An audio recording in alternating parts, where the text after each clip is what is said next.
एई कहानी आरंभ होउची अफगानिस्तान रे को छोटो गाँव जहाँ साफिना नामक एक 35 वर्षर झील 65 वर्षर स्वामी साथे जीवन बिताउथिबो। तार स्वामी एक लड़ई द्वारा गलार गुली बाजिबा द्वारा से पारालिसिस रे पड़िथिबो। डॉक्टर साफिना को कहला कि तमर स्वामी 3 सप्ताह रे भल होइजिबो, किंतु एबकु प्राय 2 मास होइजिबो कोनोसी बदलाव आसी नाही। साफिनार 2 झील भी अछंती जहांको बयस 3 वर्ष आउ 5 वर्ष। घरे किए कमाइबा लोक नाहांती, सेहिति पई घरे जहा भी थिला सबु सरीगला। मेडिकल स्टोर रे मेडिसिन आनिबाकू जाउची आउ मेडिकल स्टोर वाला बार बार उधार देबाकू मना करि देउची। साफिना घरे फेरी आसुची, से चीनी आउ पानी को सरबत बनै तांको स्वामी को देउची, काहेकि ना मेडिसिन किणबाकू तांको पाखरे आउ पैसा नाही। साफिनार शेष आशा भरोसा तांको माउसी ही थिले जहा किछि सहाय्य करि पारिबो। एइति पई तांको मिसिबाकू जाउची, जाई कबाट बजाउची आउ कबाट आउ किए खोलुचंती। से कहूची कि तमे काहाकू कजुचो, से आउ एबे एइति रहू नाही। साफिना निराश होइकी फेरी आसुची आउ स्वामी को कहूची कि मो बापा माँ तो आगुरु ही सहर छाड़ी चली जाइछंती, आउ एबे माउसी भी चली गले। से कहूची कि जदि तम भाई आउ माँ एइठी रही थांते आउ आमको हेल्प करि थांते टिके जीवन सरल होई जाइछंता। आउ गोटे दिन सकाळे झील माने तांको बापाको पाखरे जाउछंती आउ तांको मुहरु सिरम पाइप काढी देउछंती। सेतबेले साफिना आसी जाउची आउ तांको मना करूची कि बापाको विचार करो नाही। सेतबेले डॉक्टर आसुची आउ साफिना को कहूची मते तम स्वामी को देखिबार अछि। आउ साफिना कहूची कि मोर पेरियड चलीची, एमिति रे आपनकु भीतरकु आसीबा ठीक हेबो नाही। टिके समय पर एक अनाउंसमेंट होउची जहा पर शहर रे लड़ई आरंभ होई जाउची। आको पाकर लोक साफिना लोक पाको टैंकर रे लुचि जाउचंती, किछि समय रही जाउचंती आउ लड़ई कमी जाउची। ताहा पर साफिना ता स्वामी को देखिबाकू जाउची। स्वामी से पति देखि खुशी होई जाउची, किंतु बाहर फिर से लड़ई चालुची। पुणी साफिना टैंकर रे पळौची। ताहा पर किछि गुंडा घरे पसी जाउचंती। गुंडा माने देखुचंती लोक मुसलमान, ताहा पर तार रिंग आउ वाच नहीं छाड़ी देउचंती।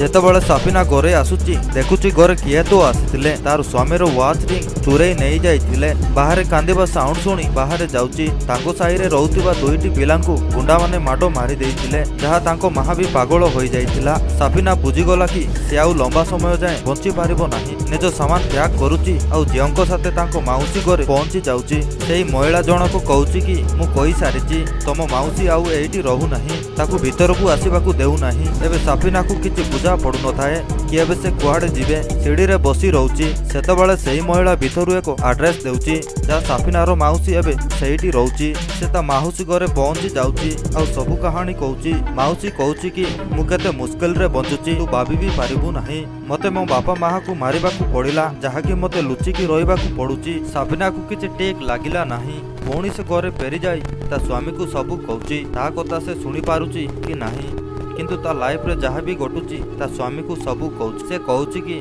हमर विवाह को 10 वर्ष होईगला, किंतु मु केबे खुशी रे रही नाही आज पर्यंत। एई 10 वर्ष रे विगत 7 वर्ष तो तमे तरे भी घर को आसीन। सेही समय सेही दिन मते घरे रहिबा भी मुश्किल रहिथिला, जहा मु वाशरूम भी जाए मो ऊपर काडी नजर रखुथिले। साफिना कहूची कि मते किछि बुझा पडु नाही कि मु थमकु काहे कि कहूची। मो बापा निज परिवार टू अधिक पिंजरा पंजी को बेसी भल पाउथिले। गोटे दिन निज बड़ झियो को ही बाजी लगाई देइथिले, जहा से हारी गले। जौथि पई मोर 12 वर्षर भौणी 40 वर्षर लोकंक साथे विवाह करबाकू पड़िला। मते जणाथिला कि आगामी नंबर मोहर, एइथि पई मु चुपचाप रे पिंजरा खोली देली आउ बिलेई सबु पंची को खाई देला। से कहूची कि तमे मते केबे भी एक स्वामी बळी कथावार्ता करिन, आउ मुहरु सिरम बाहर करि देउची आउ माउसी पाखकू चली जाउची। मते किछि बुझा पडु नाही कि मु तांकू सबु कथा काहे कि कहूची। आउ माउसी कहूची कि तम पई एक पत्थर परी कौनसी जवाब दे पारिबो नाही। एइथि पई तू निज दुख दर कथा कोई निजकू हल्का करूचु। साफिना को फील होउची कि एबे तांकू से पसंद करबाकू लागिला। फेरी आसुची आउ भलरे तांकू देहकू सफा करी आउ भलरे एक किस करूची आउ ता स्वामी साथे कथावार्ता हेबाकू लागि जाउची। सेतबेले डॉक्टर पुणी आसुची आउ साफिना पुणी पेरियड बाहाना बनी तांकू बटई देउची। साफिना ता स्वामी को बंचेबाकू गोटे कोणरे रखी देउची। सेतबेले किछि गुंडा घरे पसी जाउचंती आउ ताकू देखु हातरे चाकू नै बसी जाउची। गुंडा साफिना को पचारुची तम साथे आउ एइठी किए रहउची। साफिना कहूची कि मु एक विधवा, मु एइठी जणे ଜଣେ ରହୁଛି। ଗୁଣ୍ଡା ତା ଲୋକଙ୍କୁ ବାହାରେ ଯିବାକୁ କହୁଛି ଆଉ ଗୁଣ୍ଡା ସାପିନା ସାଥେ ଇଣ୍ଟିମେଟ୍ ହେବାକୁ ଚାହୁଁଛି ଆଉ ସାପିନା କହୁଛି ମୁଁ ଏକ ଧନ୍ଦାବାଲି। ଗୁଣ୍ଡା ଶୁଣି ବିରକ୍ତ ହୋଇଯାଉଛି ଆଉ ତାକୁ ଗାଳି ଦେଇ ବାହାରେ ପଳଉଛି। ସାପିନା ସେଇଠି ନିଜ ସ୍ୱାମୀ ପାଖରେ ହିଁ ଶୋଇ ଯାଉଛି। ସକାଳେ ତା ଘରେ ଗୋଟେ ଲୋକ ଆସୁଛି। ଇଏ ସେଇ ଲୋକ ଯିଏ କାଲି ଆସିଥିଲା, ଯାହା ସବୁ କଥା ଶୁଣି ଯାଇଥିଲା। ସାପିନାକୁ ପଇସା ଦେଉଛି ଆଉ ନିଜ ସାଥେ ଇଣ୍ଟିମେଟ୍ ହେବାକୁ କହୁଛି।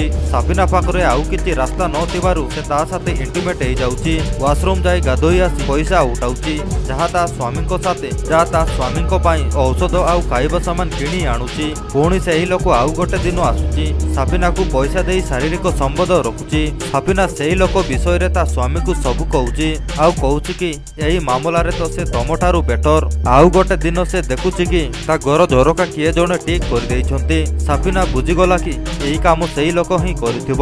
ପୁଣି ସେହି ଲୋକ ଆସୁଛି, ଜୀବନର କିଛି ସମୟ ମାଗୁଛି। ସାପିନା ଘର ଭିତରେ ନେଇ ଯାଉଛି ଆଉ ଦେଖୁଛି ତା ଶରୀର ପୁରା ଘା ହୋଇଯାଇଛି। ସାପିନା ପଚାରୁଛି କି ଏଇ ସବୁ ଘା କେମିତି ହେଲା। ସେ କହୁଛି କି ମୋ ବାପା ମା ମୁଁ ଛୋଟ ଥିଲା ବେଳେ ହିଁ ମରିଗଲେ ଆଉ ମତେ ହେଇଠି ଭର୍ତ୍ତି କରିଦେଲେ।